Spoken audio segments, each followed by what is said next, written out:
This bridge in Otley was built in the year 1228. This bridge in Chandwell was built in July 2020. Here are some of the lessons I learned when building it. I had an awkward position to put this bridge in because it leaves the baseboard at an angle of 45 degrees. It is also the first thing I've ever scratch built which is not part of the much larger railway architecture. I think it's worked out alright, but there are some things that I would do differently if I were to start again. I'm going to show you how I made this bridge and the mistakes I made so that you don't have to make the same ones. This is Chandwell, where I'm scratch building a city viaduct layout in Engage. If you want to follow along, please subscribe.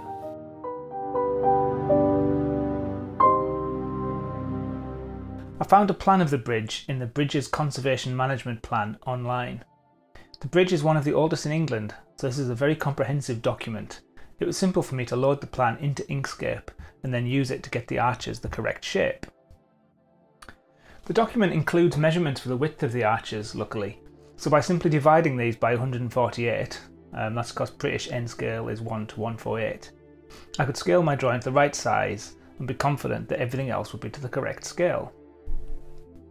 So, as usual, I designed the structure in Inkscape, printed it out, stuck it to card, and wrapped the outer bits in ScaleScene's coursed ashlar texture sheet.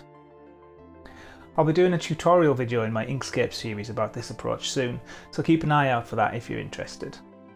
The bridge walls are each made with a double layer of 1mm card, with cross bracing to a central spine. I make the walls from 1mm card instead of 2, so that I can include a 1mm gap for the cross brace to slot into. This just helps keep the structure square.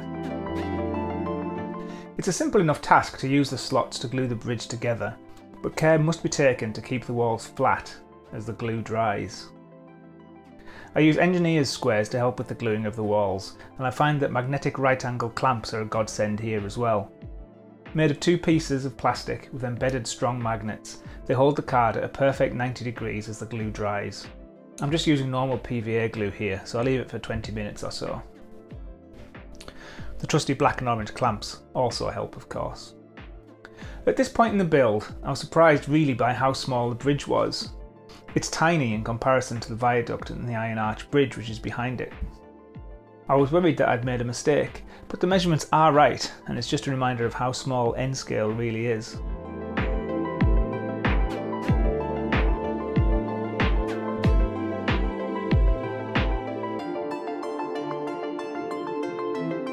It took me quite a while to work out how to join the 2 outer edges across the 45-degree edge. It seemed complicated because the slice went straight through the arch itself. I eventually realised, though, that from the front, the bridge would still look exactly the same once the 45-degree piece was in place. Therefore, all I had to do was measure the diagonal line and then stretch the bit that was cut off the front to that length. This is easy to do in Inkscape. I ended up with a stretched piece of arch, but when glued across the 45-degree slice and looked at from the front, it looked exactly right. It only took me 3 attempts to finally work this out, and I'm quite pleased with it.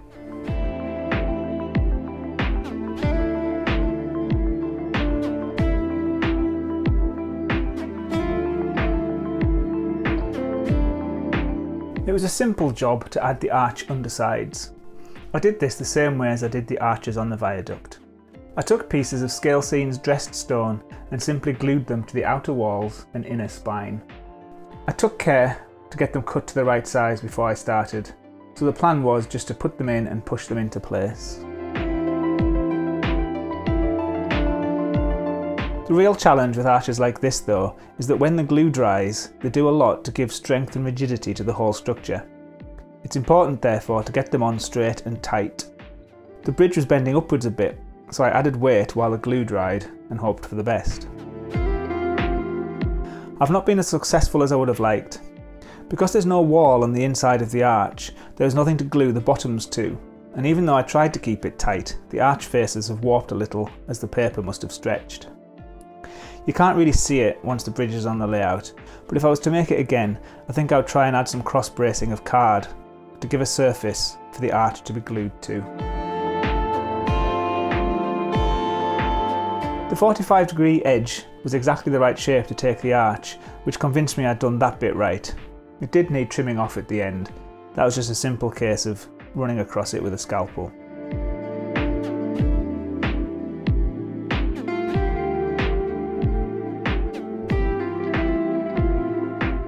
To finish off the arches, I added strips of dressed stone to represent the facing stones. I'd cut out the stones first and then fold them around the inner arch. I take care to remove the white edge of the paper with a marker so that the completed stones blend into the bridge. I cut strips to the correct length and then chopped halfway into that strip along the edge of each stone. This was a laborious job because these things are tiny, but it means that when added to the inside of the arch and then folded round, you get the lovely curved look that follows the arch perfectly.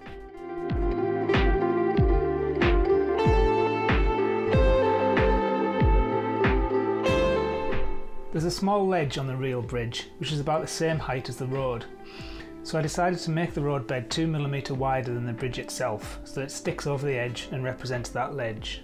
I made the road bed out of 2 layers of 1mm card, rather than of 1 layer of 2mm card. This is because the road was to be longer than a single sheet of A4 card, so I'd have to overlap the 2 layers to make the road the full length, without any awkward join lines or bumps. Once glued to the card, cut out and layered, I stuck some of the texture paper around the edges of the road bed so that when it was attached to the bridge it looked like the ledge on the real thing. I tried a few things to hold it in place while the glue dried. My first attempt with elastic bands failed because they were causing the road bed to slide around in the neat PVA. In the end, I just used a pile of books again. With hindsight, I think I've made the road bed a little bit too wide. The ledge on the real bridge hardly sticks out at all, and mine is sticking out a scale 6 inches. I think I should have made it just 1 or 1.5mm wider than the bridge, but it doesn't look too bad.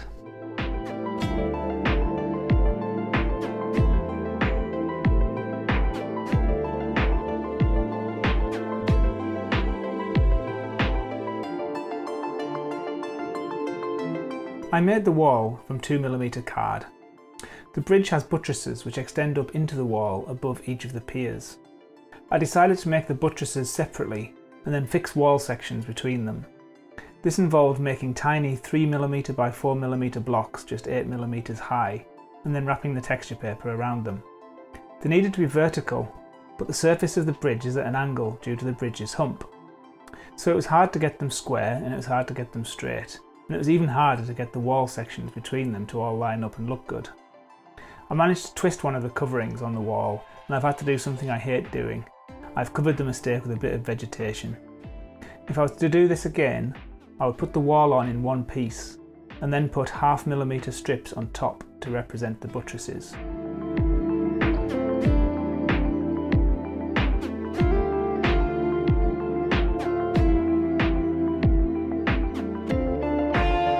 Every day is a school day. I was trying to work out what these things were called, and I came across the word starling. Never heard them called starlings before, but then again I've never heard them called cutwaters either. So these are cutwaters or starlings. Anyway, I thought long and hard about how to build the starlings, and I don't think I've come up with a workable solution really. I drew the outline against the piers in Inkscape and added these first so that the buttresses were in the right place. I'm going to use this for a future Inkscape tutorial, so I'm not showing much about this bit. Knowing the triangle I used against the bridge face and the distance out from the bridge that I wanted the starling's point to be, I knew 2 sides of the resulting triangle that would be the top of the starlings. I just drew a couple of circles of the right radius to help me get the eventual shape of the triangle. I tried cutting these out, but at 5, 6.5 and 7mm these things were tiny. I had no hope of gluing them together. So I made a net instead. This was still tiny, but when pasted onto cereal packet, covered in texture paper and then scored in the right places, it did seem workable. I outlined the edges in pen to take away the white edge of the card. But I did struggle to get the things folded and assembled against the bridge though. PVA was not grippy enough, super glue was too uncontrollable at these tiny sizes and ended up gluing my fingers together, and Oohoo didn't seem to want to go off quickly enough. So each one of these was made in a slightly different way. Some are squashed, some have the joins showing, and none of them are perfect. They are tiny, and at a normal viewing angle they do look alright, but I wish I could have thought of a better way to make them. If you have any ideas or suggestions, please do let me know in the comments, because I'd love to improve this part of the bridge.